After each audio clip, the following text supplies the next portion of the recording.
Sabi nga nila, ang buhay ngayon ay nakasalalay na sa ating mga gadget. Dito tayo nagbabayad, dito tayo nagpapamatrikula, nagpapadala, vlogging, negosyo, shopping at iba pa. Talagang dito na lahat sa gadget. Kaya para hindi kayo mahuli sa uso at sa bilis ng buhay dahil sa teknolohiya, narito na ngayon ang the apps that you must have. Bored ka ba?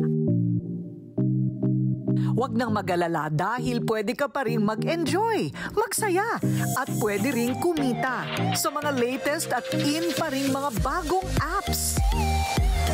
Ang mga Pinoy, #1 sa pagkanta, di ba? Nung wala pa ang pandemya, kanto-kanto ang nagbibidyoke. Pero ngayon, mayroon ng app kung saan pwede kang kumanta kahit saan at kahit kailan mo gusto, basta may internet connection. Ito ang WeSing app. Sa app na ito, pwede ka rin makipag-collaborate sa ibang user ng WeSing. Isa ang 80s singing sensation na si Richard Reynoso sa mga user ng app na ito. Dahil sa pandemya, naapektuhan ng kanyang mga gig. Kaya para may pagkaabalahan pa rin, sa WeSing siya nagpe-perform at kumikita. You entertain people, but you don't ask for money. They readily give it to you because they're having fun. That's legit entertainment. At hindi nakakababa ng dignidad mo, even sa akin as a singer, na profession ko to, hindi nakakababa because I didn't ask for it. It was given to me as a gift. And it helps me naman and my family para, to get through this pandemic. Kung live streamer ka, ito naman ang swak na app para sa'yo. Ang Kumu. 3 taon na ang Kumu at mayroon na itong 10 million Filipino users sa buong mundo. At kada buwan, over 30 million views ang nakukuha nila. Napakita mo na ang talent mo sa iba, kumita ka pa. Yung mga founders namin, they thought of what can we do to establish authentic connections, makapag-share tayo ng mga creations natin, share natin yung mga knowledge natin sa mga nanonood sa atin, and to give entertainment as well. Siyempre, I was able to meet a lot of friends. Pero malaking bagay din talaga yung earnings na nakukuha ko sa Kumu kasi ayun nga, wala talagang gigs. Kung nalungkot ka naman dahil ngayong sarado pa rin ang mga arcade caves, huwag kang mag-aalala dahil ang Planet Arcade, ginawang mobile app ang mga paborito nyong arcade games. Gaya ng Claw Machine, Mega Stacker, at Spin-A-Win. At ang app na ito, certified gawang Pinoy. Lahat ng mga arcade games na na-miss natin, gawin natin siyang digital and then ilagay natin sa mobile. So, nabuo ngayon yung Planet Arcade. Usual hangout yung arcade pero dahil sarado ngayon yung arcade sa malls, dahil sa pandemic, pwede nyo download yung Planet Arcade, malalaro nyo pa rin yung mga games na nami-miss nyong laruin physically. Only this time, digitally. Gusto ko na magka-jowa!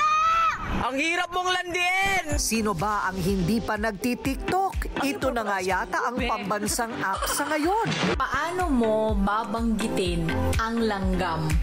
Langgam. Glupaco, glutathione, papaya, and kojic in one beauty bar. All 3 actives for whitening, moisturizing, and anti-aging in one soap. Glupaco soap. Sayaw dito, kanta doon, kani-kanyang pakulo para dumami ang views. September 2016 nang i-release ang app na ito at mula noon mayroon na silang 205 million downloads at kinilalang most downloaded non-gaming app sa buong mundo. Siyempre, hindi na rin ako nagpahuli. Time to go to swim. Handa na ba kayo? Isa na rin akong certified TikToker. Sa aking unang TikTok, nakasama ko ang isang TikTok star na si Nicole Caluwag. At pinakita ko din ang DIY floral arrangement sa aking bahay. Para #BestLife. Totoo Totoo naman talaga na ang buhay natin bumibilis dahil sa mga apps na bago. Pero kasabay naman sa bilis ay ang pagpapadali ng araw-araw na gawain. Ang app na GCash halimbawa ay 15 taon nang nariyan. Ginagamit para sa pagpapadala ng bayad sa mga binibili o kaya pera padala sa pagitan ng dalawang tao na may parehong app. So Winsley, bakit biglang dumami ang nagbabayad ngayon sa pamamagitan ng GCash? Pin mo, hindi mo na kailangang lumabas ng bahay para magbayad. Ang mga negosyante, hindi na kailangang tumanggap ng cash at pumunta sa bangko. Kumbaga, ang mga tao ay nakapagpatuloy gawin ang mga essentials sa buhay nila kahit limitado ang galaw sa pamamagitan ng GCash. Pero habang matagal na ang GCash na ginagamit, may bago na rin ito ngayong mga serbisyo na may kinalaman sa paano mas maayos magagastos ang pera na kinikita ng tao. Tulad ng paano mag-ipon sa pamamagitan ng GSave. Paano magsigurado ng kinabukasan sa pamamagitan ng G-Insure? At paano magpalago ng pera sa pamamagitan naman ng G-Invest? GSave, ano yan, parang bangko? Ang GSave, actually napakadali nito. Halos lahat ngayon ay pwede na magkaroon ng access sa deposito. Tama yung sinabi mo, Corina, parang bangko, no? Hindi mo na nga lang kailangan pumunta sa branch. Diba? Napakadali. Buksan lang ang app mo, mag-verify ka lang sa pamamagitan ng isang ID, at mula sa GCash wallet mo, pwede ka na mag-deposito. Ang maganda pa dito, kahit anong oras, kahit nasaan ka, pwede ka na magkaroon ng deposit. Kahit Sabado-Linggo? Kahit Sabado-Linggo. Walang bank cut-off hours. Ayun ang maganda. Life insurance, meron na rin sa GCash. As low as 39 pesos, pwede kang makover for your health needs, especially for COVID, even COVID-19 and dengue. Pinadali rin namin para ma-claim mo. Ano namang klaseng mga investment ito? Saan ka mag-i-invest? Ala natin pang mayaman lang. Ngayon, kahit sino pwede mag-invest. Ang maganda sa G-Invest, meron tayong tinatawag na mga investment funds. Iba-ibang grupo to. Merong local funds at merong international funds. Sa local funds, ito po ay pool of investments sa mga sikat na Philippine companies like Ayala, Globe, or SM. Ang international funds naman, meron diyang pwedeng Amazon, Alibaba. Pwede ka mag-invest sa local funds. And for as low as 1,000 pesos, pwede ka na mag-invest sa international funds.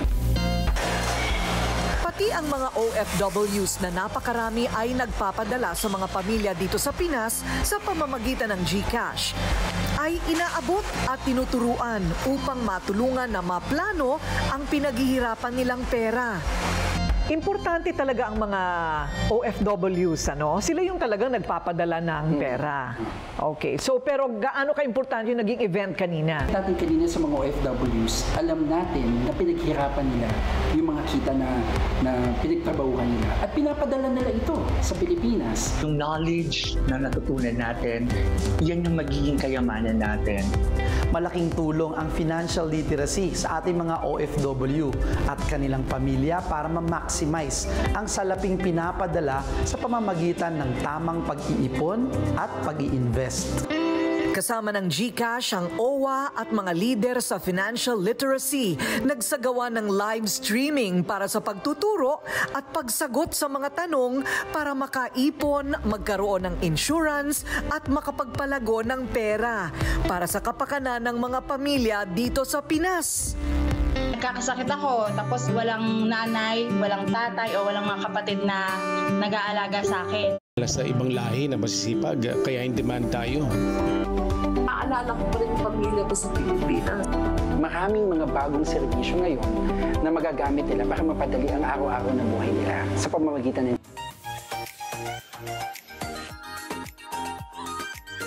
Ito pinag-aralan talaga namin. Look at the back. Merong before and after. A real clinical trial from the United States. Because the active ingredient is tried and tested. A Love to Lash. Pampakapal ng pilikmata at kilay. Ang maganda dito sa Love to Lash ay yung applicator niya na pinasadya pa namin. Meron siyang foam. Kasi ilalagay mo yan doon sa parang pinaka-roots ng iyong pilikmata. Isang guhit lang sa baba at taas, pwede na, wag nang paulit-ulit, hindi kailangan. Use it and in 4 weeks, makikita nyo na ang difference. Pahaba na ng pahaba ang inyong pilikmata. And mababawasan ang lagas. Lalo na kung kayo ay nag-curl lash and nagmamaskara every day.